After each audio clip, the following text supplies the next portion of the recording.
आपको पता है, अब तो पड़ोस वाले भी बातें बनाने लग गए हैं। मैं तो 4 औरतों के बीच खड़ी भी नहीं हो सकती। हाँ वैसे तुम ठीक कह रही हो। कल ऊपर वाले मल्होत्रा जी भी मुझसे बातों बातों में कुछ पूछने की कोशिश कर रहे थे। एक बात बोलूं, किया धरा सब दीदी का और नाक हमारी कट रही है। लड़कियां ना अपना ससुराल छोड़ते वक्त एक बार भी नहीं सोचती कि मायके वालों की इज्जत खराब होती है।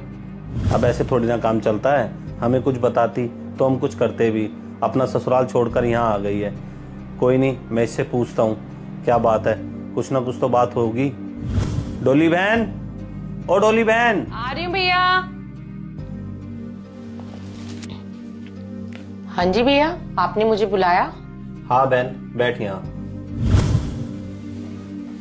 बहन, हमें सब समझ आता है। तू अपने ससुराल से नाराज होकर यहाँ आई है।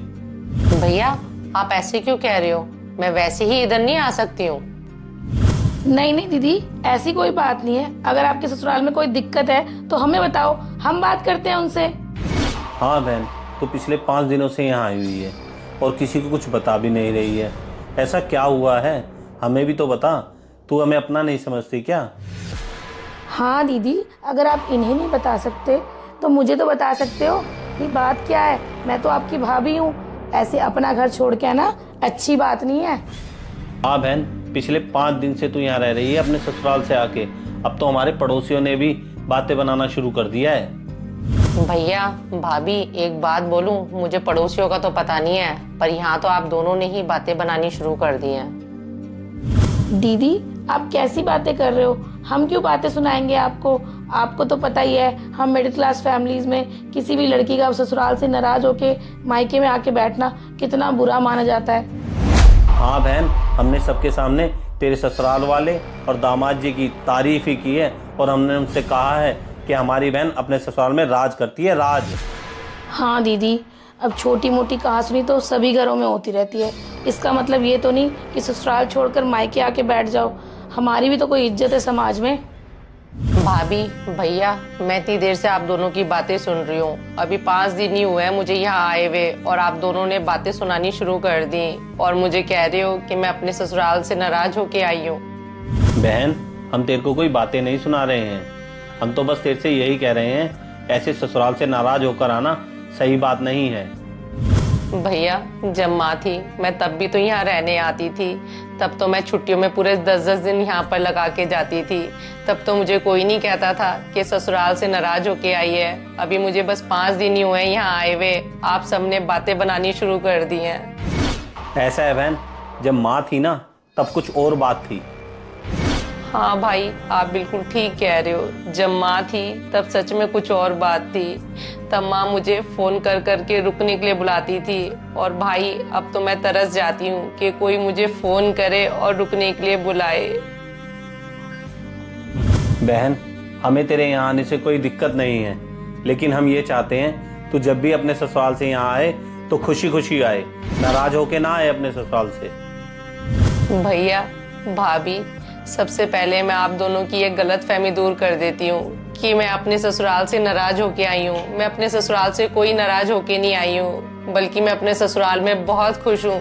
मेरे सास ससुर भी मुझे बहुत प्यार करते हैं और मेरे हस्बैंड भी मुझे बहुत ही प्यार करते हैं। बल्कि भैया मैं बहुत खुश नसीब हूँ कि मुझे इतना अच्छा ससुराल मिला है। भैया मैंने सोचा था कि यहाँ आके 1 हफ्ता रहूंगी, आप दोनों को बहुत अच्छा लगेगा, क्योंकि माँ नहीं रही तो क्या हुआ, मेरे भैया भाभी तो है ना यहाँ। पर लोग सही कहते हैं, माँ के जाने के बाद मायका खत्म हो जाता है और बेटियों की भी कोई इज्जत नहीं होती।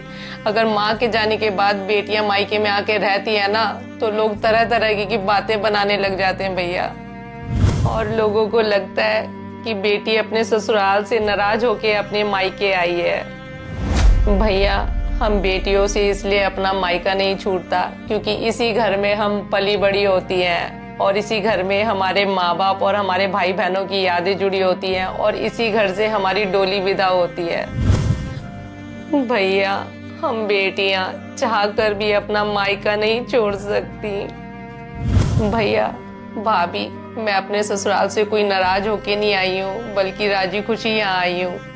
पर फिर भी आप दोनों को यही लगता है कि समाज में आपकी नाक कट गई और बदनामी हो गई। भैया जरा सोच के देखना उन बेटियों के बारे में जो सच में अपने ससुराल में बहुत दुखी होती हैं, पर बदनामी के डर की वजह से अपने मायके आ नहीं पाती। दीदी, मेरी बहन भी ना अपने ससुराल में बहुत दुखी है। उसे भी यही लगता है कि मायके जाके बैठ गई ना तो मायके वालों की बहुत बदनामी हो जाएगी। सिर्फ इसी डर से ना वो घुट घुट के जी रही है। भैया वैसे मुझे बोलना तो नहीं चाहिए, पर सोच के देखना, अगर आपकी बेटी शादी के बाद अपने ससुराल में दुखी हो और घुट घुट के जी रही हो, उस दिन भी आप समाज की परवाह करोगे क्या? भैया बेटी का दुख कोई भी माँ बाप नहीं देख सकता। भैया भाभी, मेरे यहाँ रहने से आप लोगों की जो समाज में बदनामी हुई है ना, उसके लिए मैं आप दोनों से हाथ जोड़ के माफी मांगती हूँ। मैं अभी के अभी अपने ससुराल चले जाती हूँ। तू रुक बहन, तुझे जितने दिन यहाँ रुकना है तो रुक सकती है बहन, और मुझे समाज और पड़ोसियों की कोई परवाह नहीं है। मुझे माफ कर दे बहन।